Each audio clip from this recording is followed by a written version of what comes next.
Emma Carter had spent most of her 26 years believing she was ordinary. She wasn't the prettiest girl in Seattle. She wasn't the loudest in the room. She wasn't the one people noticed first. She was simply dependable. She worked as an assistant manager at a small independent bookstore tucked between a coffee shop and an old record store.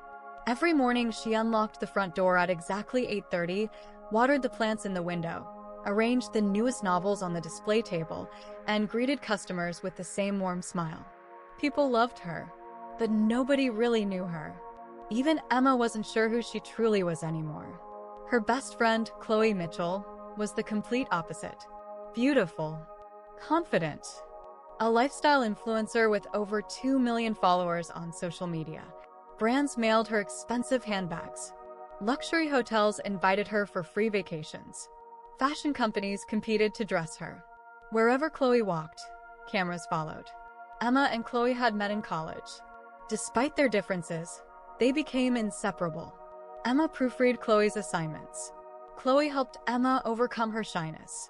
They promised each other something during graduation. No matter what happens, we'll always stay sisters. Back then, they meant it. 6 years later, everything had changed. One rainy Tuesday evening, Chloe burst into the bookstore carrying 6 shopping bags. "You have to help me," Emma laughed. "What happened now?" "I've been invited to the Harper Foundation Charity Gala in New York." Emma's eyes widened. The Harper Gala? The biggest fashion charity event of the year.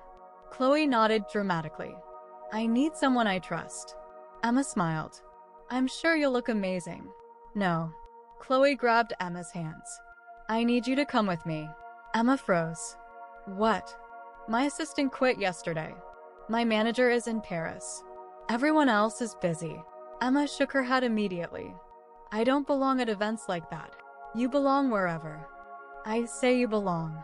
After 3 days of convincing, Emma finally agreed. It would only be one weekend. One glamorous event. Then she'd return to her quiet life. Or so she believed. The Harper Foundation Gala was unlike anything Emma had ever imagined. Crystal chandeliers hung from ceilings taller than churches. A live orchestra filled the ballroom with elegant music. Hollywood actors, fashion designers, business leaders, professional athletes. Everyone seemed impossibly perfect.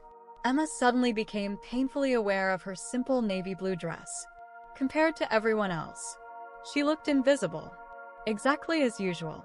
Chloe disappeared almost immediately to speak with photographers.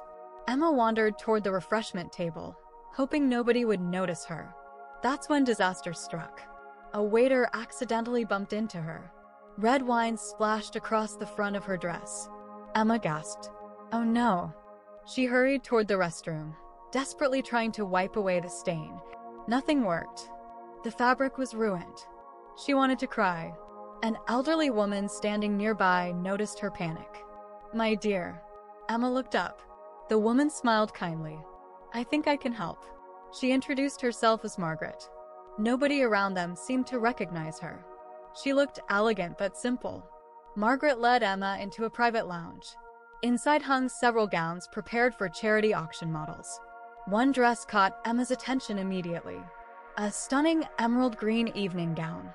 Simple, timeless, elegant. Margaret smiled. "Try it." "I couldn't." "I insist." Emma hesitated. Finally, she slipped into the dress. When she looked into the mirror, she barely recognized herself. For the first time in years, she didn't see an ordinary girl. She saw confidence, grace, strength. She saw possibility. When Emma returned to the ballroom, everything changed. People stared. Not because the dress was expensive, because she carried herself differently. She wasn't trying to impress anyone anymore. She simply felt comfortable, authentic, beautiful. During dinner, a man approached her table. "Would you mind if I joined you?" Emma looked up. He appeared to be in his early 30s. Friendly smile. Simple black tuxedo. "No, of course. My name's Daniel." "I'm Emma." They spent the next hour talking. Not about celebrities. Not about money. Books. Travel. Family. Dreams. The conversation felt effortless. Meanwhile, Chloe watched from across the ballroom. At first, she smiled. Then she frowned. Soon, she became irritated. Every photographer who had once surrounded her was now taking pictures of Emma, without understanding why. Later that evening, the event host stepped onto the stage. "Ladies and gentlemen, I'd like to recognize someone very special tonight." He pointed toward Margaret. The ballroom erupted into applause. Emma looked confused. Daniel leaned closer. "You don't know who she is?" Emma whispered. "No." Daniel laughed softly. "That's Margaret Harper." Emma's eyes widened. The founder, the billionaire philanthropist who organized this entire gala. Emma nearly dropped her glass. Margaret, the kind elderly woman who had lent her the dress, owned the foundation. Margaret invited Emma onto the stage. The room became silent. "I've attended hundreds of charity events. I've met thousands of beautiful people. But tonight," she smiled warmly, "I met someone beautiful because of her heart." Margaret explained how Emma had thanked every waiter, comforted a nervous volunteer, helped an elderly guest find her seat, never once realizing anyone important was watching. "This young woman reminded me, character will always outshine glamour." The audience stood in applause. Emma fought back tears. The next morning, everything exploded online. Photos of Emma wearing the emerald dress went viral. Headlines called her the mystery girl in green. People wanted interviews. Fashion brands searched for her. Publishers wanted her story. Emma's quiet life disappeared overnight. Chloe pretended to be supportive, but privately, jealousy consumed her. She leaked private college photos of Emma online, embarrassing stories, old insecurities, personal secrets. She hoped public attention would disappear. Instead, something unexpected happened. Millions of women related to Emma. They saw themselves in her awkward smile, her ordinary background, her honesty. Instead of mocking her, they embraced her. When Emma discovered Chloe's betrayal, she was devastated, not because of the internet, because she lost her best friend, the person she trusted for years. She quietly ended the friendship.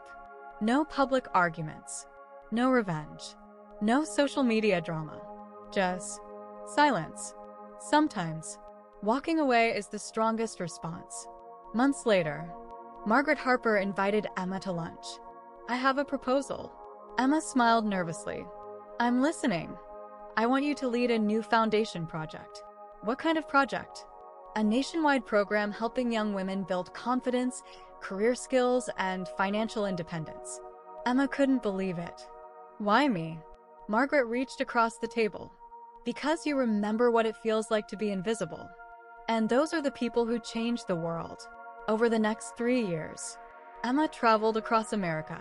Small towns, big cities, schools, libraries, community centers. She met thousands of girls who doubted themselves.